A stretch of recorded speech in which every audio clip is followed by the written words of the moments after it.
live in the dungeon. This is the Dream Warrior Review. I'm Kurt Thomas. I'm Strawn. And this is episode 43.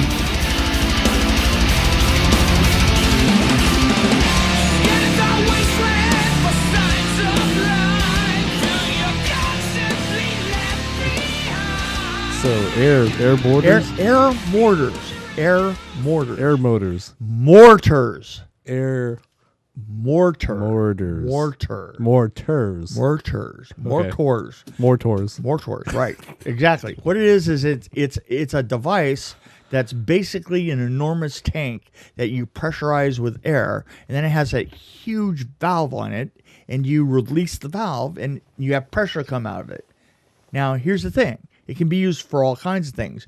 It's the basis of a potato gun. Ah. You know, the idea of a potato. Yeah. Imagine the Air pressure. standard, right? The standard, air mortar is usually about. I think they use between a 15 and a 50-gallon tank and a 2-inch valve on it that's electric air assisted. In other words, it uses some of the pressure that's in the tank to help it flip it so that it flips really fast. And when it flips fast, you can use it to do all sorts of things. I've used it before, actually put a tube inside of a tube and shot a dummy out of a van one time for 8 heads in a duffel bag that was supposed to be the grandmother being thrown out of a truck. Okay. The problem is that trying to throw a dummy out of a truck, just throwing a dummy out of the truck, is incredibly difficult. It turns out, but the thing is the dummy's going to win 2 falls out of 3. Right. And you just can't do it because it just gets awkward. So in fact, I have a little story about this. This is very funny. This is going to be before the film. I'm going to tell you the story. Okay, here it is.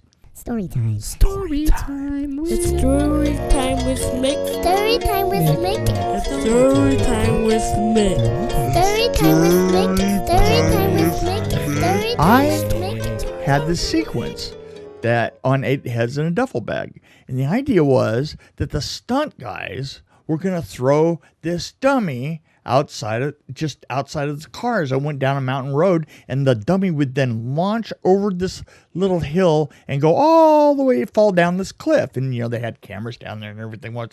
And I said at the time to the stuntmen, because they were kind of a little green, I said, guys, you're not going to be able to do that. And they were like, oh, you don't know a damn thing. Well, I think they tried like 8 times, and they just could not get the dummy to actually go on cue because it's difficult. I mean, trying to throw it, like I say, the dummy gets wound up in absolutely everything. And the thing is they kept missing it because they couldn't get that accuracy to hit it right at the point to where the camera was looking in the right places. The van went by. So I said, look, we'll take the dummy and we'll do a couple of experiments and get something set up just for this, right? So what I did was I took and I made a tube that had and I took a tube and then took another aluminum tube, and that was the same diameter, but I laid it until the one fit really super tight inside of the other. And, it took all night messing with the mill. Now, we were working in a shop that was right on Ventura Boulevard, in the Valley, Studio City, right? Mm-hmm. And this was with FTS Effects. And I said, put this together with the dummy and give me a test of it. Test it at really low pressure. So we were using the air mortar, right, with the valve and all that, and we were using it like I go out there and the thing is they say that they're having all kinds of problems, right? So they pumped it up to like 50 pounds or something, and they only got this, dummy, which is it was about a 100-pound dummy, with an aluminum tube up its Right. and up between the dress, right? Right, yeah. And they had bags around, put all kinds of weight on the tank, and they were only shooting it like 20 feet. And I said, look, no, we got to clear all this, and we got to be able to really shoot this thing. And they kept going, yeah, but we shouldn't have to use 50 pounds of pressure for this. And I said, yeah, don't you see what's happening? It's moving a little bit every time. They say, well, we have it dogged down with all kinds of bags and stuff. And I go, yeah, but if you're shooting with 50 pounds of pressure, right, and you have this 90-pound doll or 90-pound dummy, you're actually getting movement because at best you're getting like 200 pounds of pressure, with the bags. Yeah. It's moving every time. And they say, well, we can't see it moving. And I say, trust me, it is moving. Bring the 5-ton truck down, park it right here, and then dog the tank right in front of the tire, right? Hard as you can, and set it up, and I'll come back in a half an hour or so, and we'll try this. Well, like I said, we were on a shop that was right on Studio Boulevard, and one of the areas that we actually tested stuff, and it was the driveway in front, which was really wide, but it was this drive in front, and we had a constantly closed gate in front that was probably about, I don't want to say 10 feet high. It was a really big gate, okay? Yeah, that's big. It was huge, and we didn't want people looking in all the time and watching us work and stuff, because it was right there on the boulevard, right? So it was closed off, and we had like sheets of metal and all kinds of stuff on it, but it would roll aside, and so they bring the truck down and stuff, they get it all set up, they dog it off and everything, and I come out, and they left the pressure at 50 pounds. And so we're all standing there, and they do the test. And this thing is completely in wardrobe. The dummy is in right, the old like lady. Grandma. Yeah, it's dressed like grandma, Yeah. right? And I swear, 50 pounds, and it didn't move a fraction. And that dummy... And it had, honestly, I'm going to say probably we were 40 feet away from the fence, and that dummy got shot, and I saw it just gain altitude as it went, and it gained altitude and just flipped just its foot on the top of the fence as it went over, which threw it into this spiral kind of thing. Spiral kind of thing out onto the middle of Ventura Boulevard. And all we could hear was, we heard this huge the thing going off itself. And it goes up and it goes over, and we're like, oh shit. Oh no. Lands right in the middle of Ventura Boulevard, and all we can hear is horns and screeching and da-da-da-da. And we come running, and I come push the gate open as fast as possible and run out into the middle of Ventura Boulevard, grab this dummy, drag it back and throw it in, and close the gate. Oh, that's awesome. I gotta tell you something, man. And the thing is we didn't really have the ability to watch the people that were out there, because we were like, so we just kind of all hid back there going. So it's lucky it didn't really hit anybody. Or, yeah. Well, evidently we didn't. Oh, no, well, if it hit the street, yeah, I guess not.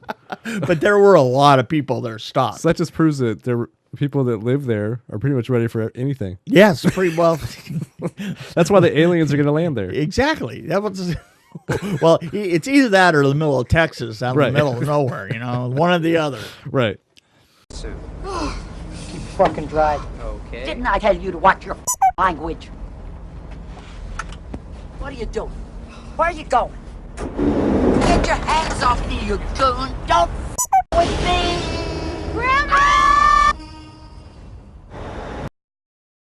So, what are we talking about? That's a good question. I forgot what movie we were gonna do. Let's see. I wrote it down here. Something. No, I didn't. What's it? This is Oh, what was this called? The one with the aliens. The one with the aliens, right? Kinda, but not Kind really. of. I don't know if it was an alien. The Cloverfield Paradox. Cloverfield Paradox. That's right. The Cloverfield Paradox. Hit it. Ready? Orbiting a planet. Wait. that's not the right voice. Oh my. Orbiting a planet on the brink of war, scientists test a device to solve an energy crisis and end up face to face with a dark alternate reality. Cloverfield Paradox. So I saw Cloverfield. When was that? 2008. Right. Loved it. Mhm. I thought it was a great movie. I Okay. was on the edge of my seat for most of the movie. I liked it because it was different. Not a dry seat in the Sci-fi. house. It was cool. Yeah. I liked it. Okay. It was exciting. All right. I'm I with don't- you. but I can't remember don't much about it. I don't disbelieve That's all you. I remember about it. It was that I really liked it. I only remember like maybe one or two scenes like that I could think of And right now. I saw number 10. Yes, Cloverfield 10 Lane. Cloverfield Lane. Right. 2016. I saw that on Hulu, I think it was, and it was about a year ago when I watched it. I saw it in the theater when it came. So I actually saw that movie saying, "Oh, 10 Cloverfield Lane. That's interesting. It doesn't. I don't know if it has anything to do with Cloverfield, but I'll watch it." Right. So Exactly. it had John Goodman. That's Right, what John- pulled me in was him. Yeah. Because I like him a lot. So I was Yeah. like, okay, I'll watch it. And And then it it was a really awesome movie on its own that not related to Cloverfield. Right. It wasn't related to Cloverfield. However, Yes. wasn't it? But it was. It But was So because it was talking about the same event. I'll just say it's been out for 2 years, so I like the surprise at the end that Oh, tied yeah. it in with Cloverfield. Right, 'Cause exactly. That was like, okay, this horrible thing just happened, Right. and then okay, everything's gonna be fine, and then I like that. So now we're on the perimeter again. So I'm really disappointed in J.J. Abrams and Paramount Pictures. I'm not sure what was going on there. So this was shot. Well, I don't know if this is true. I was reading online, and I don't remember my source, so I don't know if it's actually reality or not. Yes. But I was reading this was originally a Paramount picture that was going to be released in the theater, Yeah. and then somehow they took a left turn and said, That- "Nope, we're going to Netflix." That makes so much sense. and J.J. because- Abrams was a producer. because the set was amazing. It was it was Yes. just amazing. Yeah. The set was amazing. The effects were amazing. So the first 5 minutes, I had really high hopes. I was Yeah, like, right. Oh, because I love science fiction and I love movies like this where they're on something happens on a spaceship or whatever it is. I love it. then So it was really pretty. I love the set and everything. And then you Okay. could probably take it from here. well, I'm just going to read some of the dialogue. Okay, this is in space. And they actually had a line where they go, "We're upside down." Now, how the heck? There's no upside down in space. There's No. no upside There was down. in there was a lot of space. scientific problems. There was a scene where the outside of the ship kind of broke away and somebody was inside for a while. And Right, she would immediately die because she wouldn't have any oxygen, right? right. But Exactly. she survived somehow. Oh man, there But were anyway, there were so a lot of errors. and you know what the other thing is that there seemed to be so for the longest time in this movie there was nothing but stupid little stuff that kept going on. Like the guy loses his arm. They had Then how did he react to the arm? He was yeah. like, Well, it's like, he just started I cracking think I jokes. lost my I'm right. like, what I is this, think I lost my arm. Is it Blah, blah, Monty blah, blah, blah. Python or something? Right. I do like the metal that they had. He squirted the metal out. Then he put that little device. Oh in there well, this and- is no. That was space cock. That was space cock, and not space cock in a dirty way. See, but no, space no, cock like no, you're sealing a you know crack what? somewhere. Our audience probably does have dirty minds. But I wrote down here, I wish I had invented space cocking. Yes, But cocking. Yes. what's really weird If is, you pronounce it properly, it doesn't sound like cock. It sounds like caulking, right? yeah, whatever. Anyway.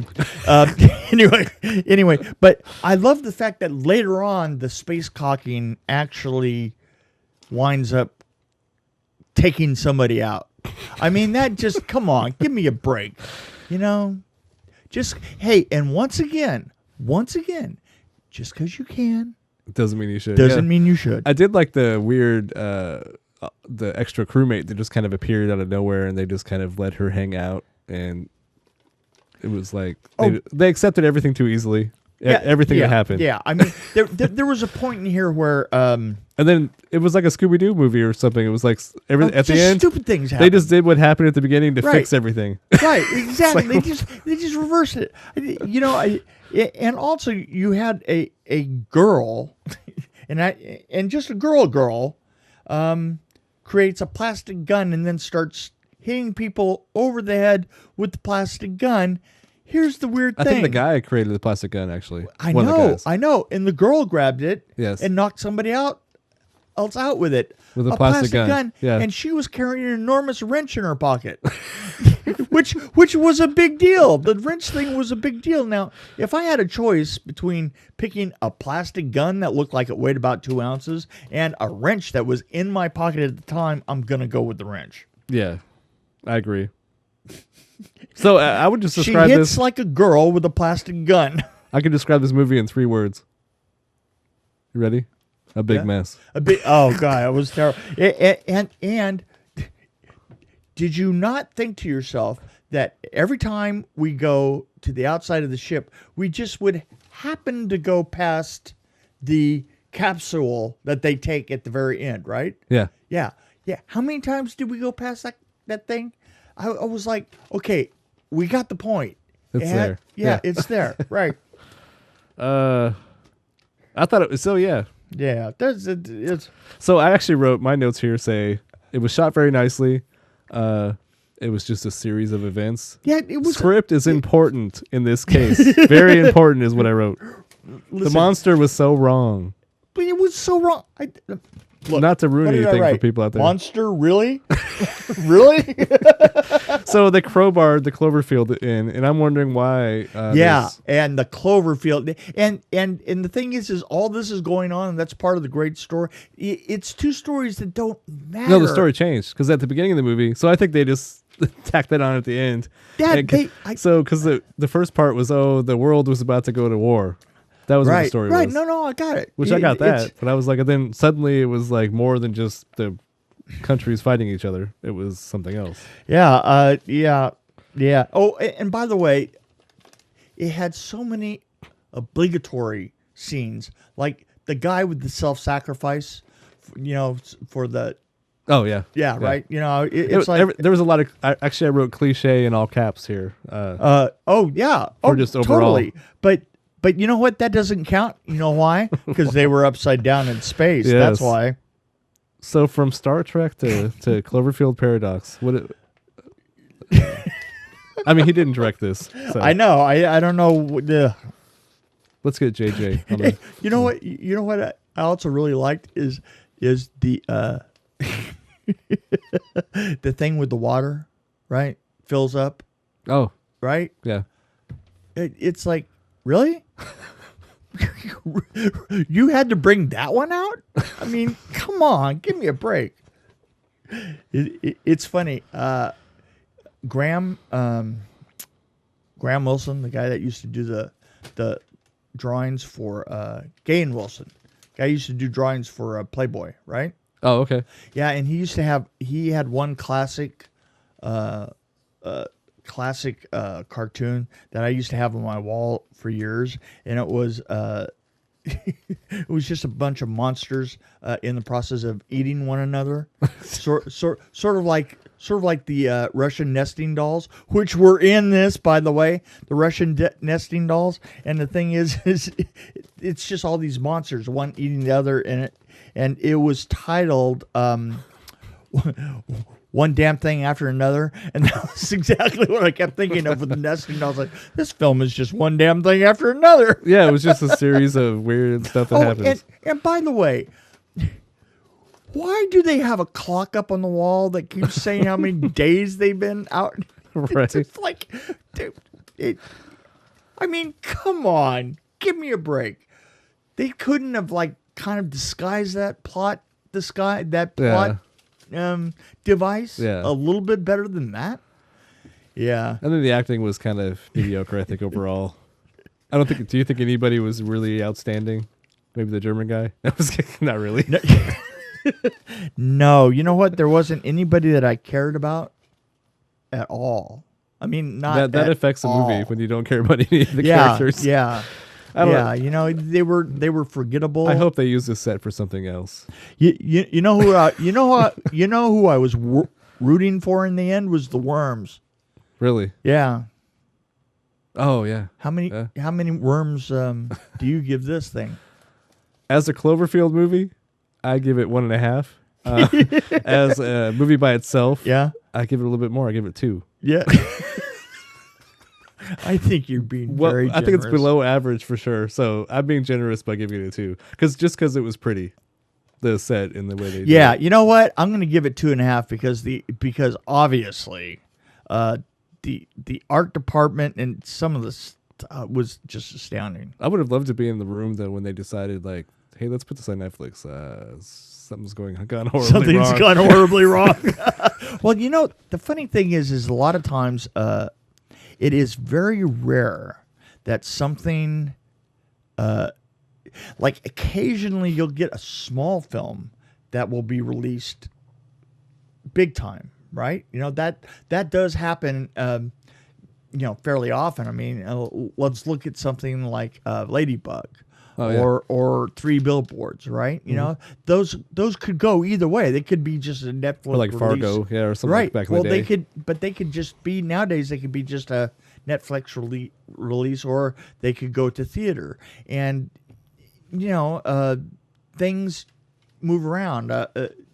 But very rarely do you have something that you have the huge budget in it, you know, and it winds up getting dumped on Netflix. That Right. just doesn't happen. Yeah. I mean, you know, that never did happen. And, you know, Or straight to video is even worse. straight to probably. video. Right. Except, well, back in the day. Yeah. Right. Straight So, to- yeah. that was pretty rare. And I'm pretty sure that that's what happened here. What's even weirder is if there's a small budget for a movie and it's never released. Yeah. Well, there you go. If somebody's paid off. Well, yeah, no. Do you know of a film personally that would have happened to? I was thinking of one. Science fiction that Yeah. you know of? Yeah. Yeah. I have blue suits in my head, kind of. Like Blue suit. Yeah, the big. You know, I'm seeing a number. a rock wearing A shorts. number. By the way, and we are making a mocking reference to Fantastic Four, and I'm just going to bring this up that that actually that story was better than this one. Oh yeah, the story for Fantastic Four was Immensely better. yeah. Yeah. So there you Yep. go. Oh well, they tried. And we started out with me telling a story. So I think this. Yeah, I think it's as dead as the movie was. Yeah, this is. That is so true. Yeah. Oh, wake me up.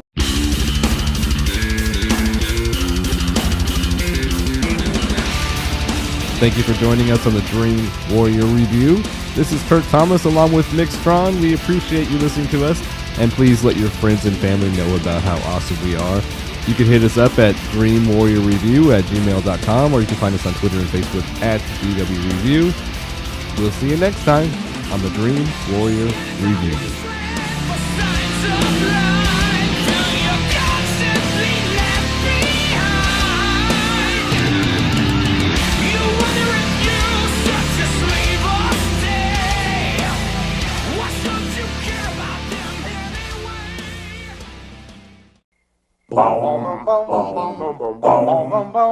Hey. Mr. Hitman, I'm so alone. Ain't got nobody to call my own. Ain't got no legs for walking all over. Can't hold no liquor, so I gotta stay sober. Mr. Hitman, give me a break. Tell this capiche that I ain't no snake. Turn on your magic sheen. Mr. Hitman, bring me a dream. Hey.